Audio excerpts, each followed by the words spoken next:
오늘 우리가 읽었던 본문은 베냐민 지파의 족보입니다. 여러분들이 생각하기에 베냐민 지파의 영웅하면 누가 가장 먼저 생각나십니까? 저는 한 명 더 생각나는데요. 사울 왕과 저는 바울이 생각납니다. 근데 바울 왕도 원래는 재미있게도 사울이라고 하는 것 알고 계십니까? 사울이라고 하는 것은 히브리어로 발음하는 거고요. 바울은 헬라어로 읽으면 바울이 되죠. 그렇게 사울은 바울이라는 이름도 있었고 사울이라고 하는 이름도 갖고 있었습니다. 근데 우리 기독교에 참 재미있는 루머가 하나 있는데요. 사울이 예수님을 만나기 전에는 사울이었다가 예수님 만나고 난 후에는 바울이 되었다라고 하는 루머가 있습니다. 그러면서 우리가 이렇게 바울처럼 우리의 정체성도 바뀌어야 된다라고 하는 이야기들을 많이 합니다. 근데 그것은 아주 대표적인 성경을 잘못 해석한 대표적인 예죠. 사울이 예수님을 만나고 바울이 된 것이 아닙니다. 바울은 히브리어 그러니까 히브리 사람들에게는 사울이었고 또 그리스 사람에게는 바울로 불렸던 겁니다. 사실 그런 현상은 우리가 미국에 살면서 자주 경험하는 건데요. 저는 제 영어성을 PARK로 안 쓰고 VAC라고 씁니다. 박씨인데 VAC라고 씁니다. 그래서 저는 미국 사람들 만나면 저를 어떻게 소개하냐면 백이라고 소개합니다. 그런데 한국 사람들을 만나면 그냥 박이라고 소개합니다. 그럼 저도 목회를 하고 나서 박이 백이 된 겁니까? 그런 게 아니잖아요. 누구를 만나는 애에 따라서 그렇게 다르게, 환경에 따라서 다르게 소개한 것 뿐입니다. 근데 그것도 모르고 어떤 사람들은 이렇게 사울이 바울이 되었다라고 하는 설교에 열광을 했습니다. 그러면서 우리도 사울이 아니라 바울이 되어야 된다라고 그렇게 생각을 했다 그럽니다. 성경을 완전히 오해한 거죠. 근데 사실은 그런 오해들이 꽤 비슷한 오해들이 우리 안에 많습니다. 최근에 유행했던 오해 중에 하나는 뭐가 있냐면 복음은 서쪽으로만 진행되고 있다 그런 오해 혹시 들어보셨습니까? 복음의 서진 운동이라고 하는 건데요. 복음은 역사를 보니까 계속 서쪽으로만 움직였다라고 하는 겁니다. 예루살렘에서 처음으로 복음이 발생했는데 그 복음이 예루살렘의 서쪽인 유럽으로 갔고요. 그 유럽에서 복음이 미국으로 갔고요. 그리고 미국에서 그 복음이 다시 한국으로 왔고, 그리고 요즘 그 복음이 중국으로 가고 있다. 동남아시아로 가고 있다. 그래서 마침내는 그 복음이 마침내 최종 목적지인 예루살렘으로 가야 된다. 그러면서 그것을 이제 복음의 서진 운동이라고 말합니다. 그리고 그것을 이루기 위해서 우리가 그 중동 지역과 예루살렘으로 가야 하니 그 땅이 아무리 위험한 땅이라도 계속 선교사를 보내고 우리가 그 땅의 복음을 전해야 된다라고 꽤 많은 사람들이 그 운동에 아직도 동참하고 있습니다. 목숨을 걸고 중동과 예루살렘에 들어가고 있습니다.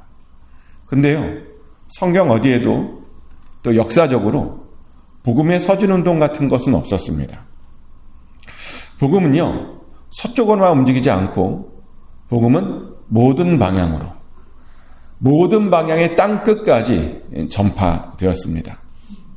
기록에 의하면 예수님의 제자들은 예루살렘의 동쪽인 중국에 가서 복음을 전했고, 그래서 많은 분들이 모르시는데 중국의 한때 국교가 기독교였습니다. 아셨나요? 중국도요, 한때 국교가 기독교였던 적도 있습니다. 경교라고 하죠. 경교가 기독교를 말하는 겁니다. 하지만 어떤 이들은 그런 역사적인 사실을 부정합니다. 작은 이들이 옳답니다. 그러면 복음은 일단 무조건 예루살렘으로 다시 돌아가야 한답니다. 근데 문제는 많은 사람들이 또 그 말에 속아갖고 현혹되어서 거기에 열광을 합니다. 그래서 진리가 아닌 것에 자기의 인생을 헛되게 보내는 사람들도 여전히 꽤 많습니다. 근데 그런 것은 하나님의 뜻이 아니죠. 하나님의 뜻은 서쪽이 아니라 모든 곳입니다.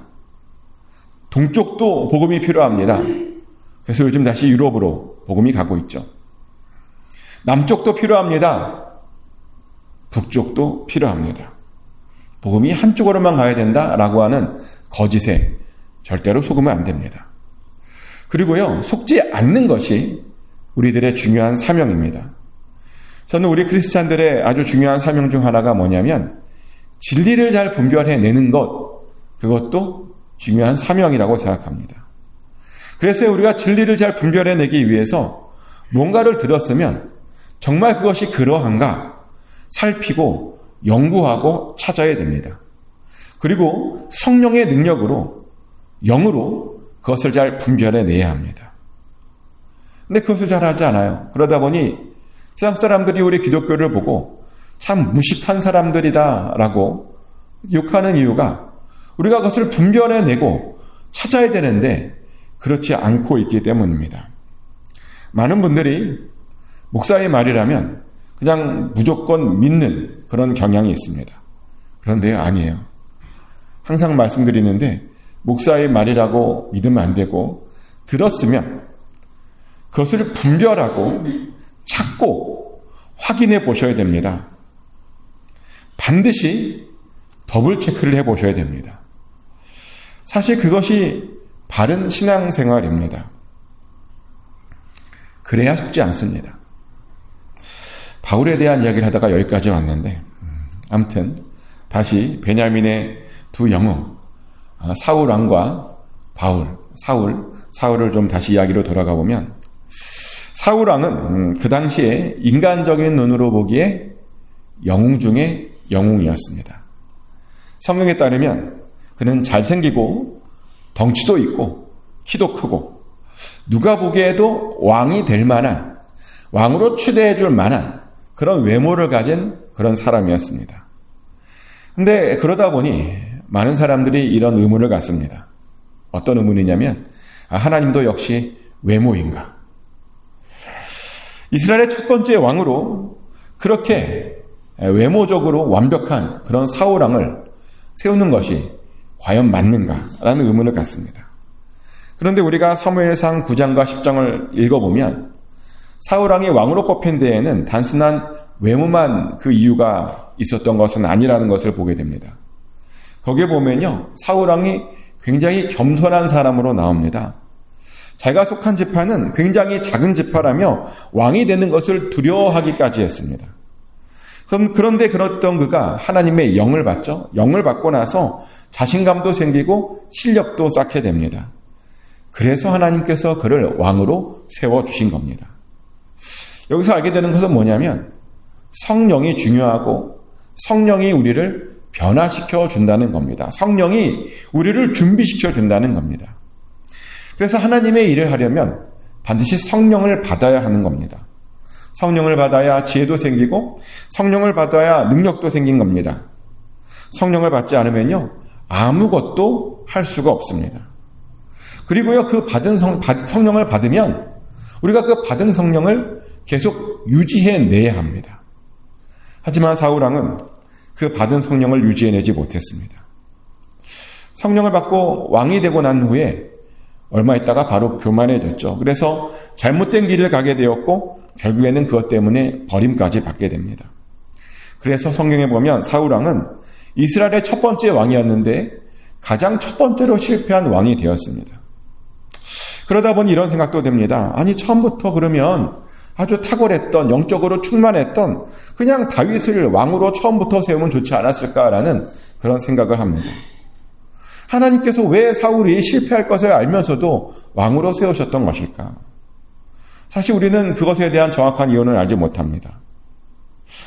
하지만 이 사울 덕분에 확실히 알게 된 것이 하나 있었는데요. 적어도 사람을 판단할 때 외모로, 보이는 것으로만 판단하면 안 된다는 겁니다. 보여지는 것이 아니라 가장 중요한 것이 뭐냐? 하나님께서 그 사람과 함께 하느냐? 그것이 가장 중요하다는 거죠. 사실 우리가 어떤 사람을 판단할 때 그것만 가지고 판단해도 굉장히 제대로 판단할 수 있습니다. 근데 이것을 모르면요, 우리가 자꾸만 외모로 사람을 따집니다. 외모를 보고 그 사람을 왕으로 추대하고 싶어집니다. 근데 외모로 판단하면 안 됩니다. 하지만 안타깝게도 많은 교회가 요즘 외모로 판단한다 그래요. 요즘 많은 교회들이 세대 교체 중입니다.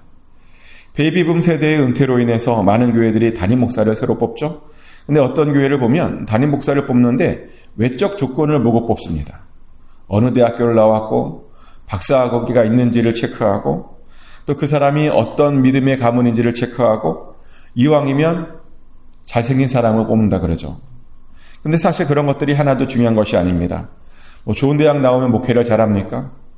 좋은 대학과 목회는 아무 관계가 없습니다. 공부 많이 하면 목회를 잘하는 겁니까? 공부와 목회는 아무 관계가 없습니다. 잘생기면 목회를 잘하는 겁니까? 아니요. 잘생긴 것과 목회도 별로 상관이 없습니다. 목회를 잘하려면요, 하나님과 친밀해야 됩니다. 하나님께서 그와 함께 해 주셔야 됩니다. 그래서 저도 제일 많이 신경 쓰는 것이 뭐냐면 하나님과의 관계를 제일 많이 신경 씁니다. 그리고 하나님과 관계가 좋잖아요. 그러면 목회가 굉장히 쉽게 굴러갑니다. 근데 왕을 뽑을 때도 마찬가지입니다. 왕에게 가장 중요한 건 뭐냐? 하나님과의 관계였습니다. 그 왕이 하나님께 사랑받음이었습니다. 그리고 그런 사람이 바로 다윗이었죠. 다윗은 하나님께 사랑받는 사람이었습니다. 그래서 그가 좋은 왕이 될 수 있었던 겁니다.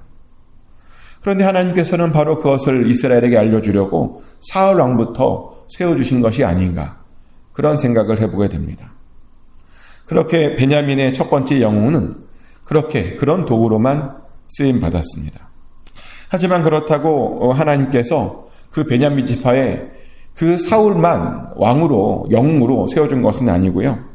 그 베냐민 지파에는 또 다른 영웅이 나타났는데 우리 기독교 역사에서 예수님 다음으로 중요했던 사람, 바울이 나타나게 됩니다.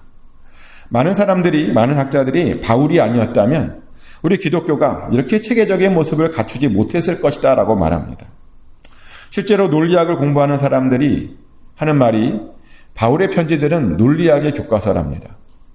철학을 연구하는 사람들이 말하기를 바울의 편지는 철학의 교과서랍니다. 그리고 그 당시에 누가 바울처럼 그렇게 논리적이고 철학적인 편지를 쓸 수 있겠냐입니다. 베드로는 배운 것이 없어서 쓰고 싶어도 못 썼답니다. 또 의사였던 누가도요, 객관적으로는 썼지만 논리적이고 철학적으로는 못 썼답니다. 요한도요, 성경을 많이 썼지만 바울에 비하면 아무것도 아니랍니다. 근데 바울이 그런 대단한 일을 해냈답니다. 그것도 단지 선교 여행을 다니면서 선교 현장을 돌아다니면서 쓴 것인데 그것이 우리들에게 아주 중요한 편지가 되었다는 거죠. 베냐민 지파는 이렇게 두 명의 사울과 바울에 의해서 그렇게 쓰임받았습니다. 사실 그 정도면 베냐민 지파도요, 아주 크게 복을 받은 겁니다. 바울을 모를 때는 베냐민 지파를 그냥 대충 보게 되지만 바울을 알게 되다 보니 베냐민 지파를 우리가 대충 볼 수가 없습니다. 이런 것을 보면 정말 역사라고 하는 것은 끝까지 봐야 합니다. 저 사람은 왜 저래, 저 집안은 왜 저래 라고 하는 그런 판단을 우리가 함부로 할 수가 없습니다. 근데 정말 그래요. 사람의 인생을 보면요, 정말 끝까지 봐야 합니다. 저도 끝까지 보게 된 어떤 사람이 하나 있는데 중고등학교 시절에 정말 지지리도 참 공부도 못하고 부족해 보이는 어떤 친구 한 명이 있었습니다. 반에서 늘 언제나 끝을 차지하던 친구였는데, 근데 대학을 졸업하고 한참 있다가 그 친구를 오래간만에 볼 일이 있어서 만났는데요. 만나고 제가 깜짝 놀랐습니다. 샤프한 헤어스타일에 꽤 성공한 듯한 그런 옷을 입고 나타났습니다. 이야기를 들어보니까 조그만 사업체를 운영하고 있다라고 하는 그런 이야기를 하더라고요. 공부를 꽤 못했는데 맨날 제 뒤만 따라다니면서 저에게 뭐라 그랬냐면 자기는 제가 제일 부럽다 그랬어요. 뭐가 부러운지 모르겠는데 아무튼 제가 부럽대요. 근데 굉장히 성공해져 있었습니다. 근데 사실 생각해보면 당연한 이야기입니다. 왜냐하면 그 친구도 하나님 믿는 친구거든요. 그리고 그 친구의 부모님들도 기도하시던 부모님이었습니다. 아마 그 친구를 위해서 기도 많이 했을 겁니다. 그랬더니 그렇게 성공할 수 있었던 겁니다. 그래서 그때 다시 한번 알게 되었는데요. 우리 크리스찬들의 인생은 정말 아무도 모른다라고 하는 겁니다. 사실 그래서 우리가 우리 주변 사람들을 함부로 무시할 수 없는 거죠. 지금 별 볼 일 없다고 함부로 우리가 무시해서는 안 되는 겁니다. 특히 기독교인들은요, 절대로 함부로 무시하시면 안 됩니다. 나중에 그가 어떻게 될지 정말 아무도 알지 못합니다.